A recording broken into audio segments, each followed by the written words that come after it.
اللہ سے صلح کر لو۔ میں جلدی جلدی بات مکمل کرنے لگا ہوں، تو یاد رکھنا جن کی بخشش نہیں ہوتی شب برات میں، نمبر ایک جو شراب کا عادی ہوگا، نشے کا عادی ہوگا، اس کی بخشش نہیں ہوگی۔ نمبر دو جس نے ماں باپ کا دل دکھایا ہوگا، اس کی بخشش اور مغفرت نہیں ہوگی تا وقت یہ کہ وہ توبہ نہ کر لے، وہ اللہ کی بارگاہ میں معافی مانگ کر اللہ سے عہد نہ کر لے۔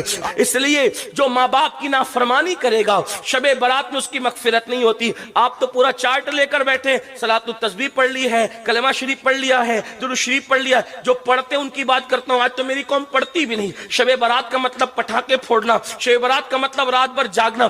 رات بھر جاگنے کی رات سمجھتے لوگ، بھائی جاگنے کی رات نہیں ہے، وہ عبادت کی رات ہے۔ ہاں جاگنے اور عبادت میں فرق ہے نا، عبادت کی رات ہے وہ۔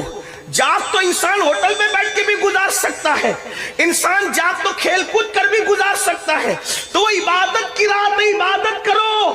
تو جو نہیں کرتے ان کا تو ٹھکانہ نہیں، جو کرتے ان سے کہہ رہا ہوں پہلے یہ کرو، ماں باپ کو راضی کرو، پہلے اللہ کی بارگاہ میں توبہ کرو۔ ایک بات یاد آئی، پھر بات آگے بڑھتی ہے۔ اگر کوئی ماں باپ کی نافرمانی کر کے کعبۃ اللہ بھی جائے تو بھی اللہ اس سے راضی نہیں ہوتا۔ آج کل لوگ ماں باپ کو چھوڑ کر پسند کی شادیاں کر رہے ہیں، کہتے تمہیں کیا سمجھتا، تم تو بڈھے ہو گئے، تمہیں تو کچھ سمجھتا ہی نہیں۔ وہ جس نے پیدا کیا، تربیت کی، پورا شباب قربان کر دیا، جوان بیٹا اپنے باپ کو کہتا ہے تجھے کیا سمجھتا۔ یہ ہنسنے کی بات نہیں ہے۔ مجھے بہت تکلیف ہوتی ہے جب میری قوم اصلاح کی بات سن کر کے ہنستی ہے۔ اس کا مطلب انہیں یہ خیال ہے کہ انہوں نے دل پہ لینا ہی نہیں ہے۔ یہ ہنسنے کی بات نہیں ہے، یہ احتساب اور رونے کا مقام ہے کہ اگر ماں باپ کو چھوڑ کر کعبۃ اللہ جاؤ تو بھی اللہ نہ ملے اور اللہ ناراض ہو۔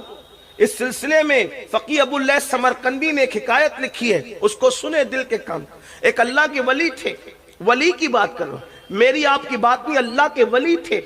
ماں کے پاس آئے، امی مجھے بہت یاد آتی ہے، کعبۃ اللہ کی عمرہ کے لیے جانا ہے۔ ماں نے کہا بیٹا تو میرا اکلوتا بیٹا ہے، تو عمرہ کے لیے جائے گا تو میری خدمت کون کرے گا؟ نہیں جانا، نہیں جانا عمرہ کے لیے۔ انہوں نے سوچا امی تو امی ہے، کہہ رہی نہیں جانا ہوں، عمرہ کے لیے تو جا رہا ہوں، کعبۃ اللہ تو جا رہا ہوں، طواف کے لیے تو جا رہا ہوں، عبادت کے لیے تو جا رہا ہوں، امی کی نافرمانی کر کے جاؤں گا تو ہونا کیا ہے؟ انہوں نے ماں کی بات نہیں مانی، پلان کیا۔ کیا پلان کیا سنو، پلان یہ کیا کہ دن بھر سفر کروں گا، رات بھر نفل پڑھوں گا، اس طرح کعبے جاؤں گا۔ دن بھر سفر کیا، رات کو ایک گاؤں میں پہنچے، وہاں نفل شروع کی۔ رات کو ماں کو حاجت پیش آئی اپنے بیٹے کی، فرمایا او فلاں، آواز نہیں آئی، او فلاں آواز نہیں آئی، او فلاں آواز نہیں آئی۔ تو ماں ہوتی، جس کو پیار ہوتا ہے اس کا دل بھی بڑا نازک ہوتا ہے، دل بڑا نازک ہوتا ہے۔ آئینہ بھی تو کچھ طاقت رکھتا ہے، شیشہ بھی تو کچھ طاقت رکھتا ہے، اس سے بہت کمزور ہوتا ہے دل۔ غالب نے کہا تھا دل ہی تو ہے نہ سنگ خشک، درد سے بھر نہ آئے کیوں، روئیں گے ہم ہزار بار کوئی ہمیں ہنسائے کیوں۔ دل بڑا نازک ہوتا ہے۔ ماں نے 3 بار پکارا بیٹے کو، جواب نہیں آیا۔ اچھا میرے منع کے بعد بھی تو کعبہ پہنچا؟ ماں کی ممتا تھی نا، میرے منع کے بعد بھی تو کعبہ گیا؟ پھر نظر اٹھی اور ممتا بھرے دل کی آہ نکلی، مولا میرے منع کرنے پر بھی کعبہ گیا ہے، کعبے تک پہنچنے نہ پائے۔ یاد رکھ، بددعا تو یوں بھی کسی کی بھی ہوتی ہے تو بہت تباہ کرتی۔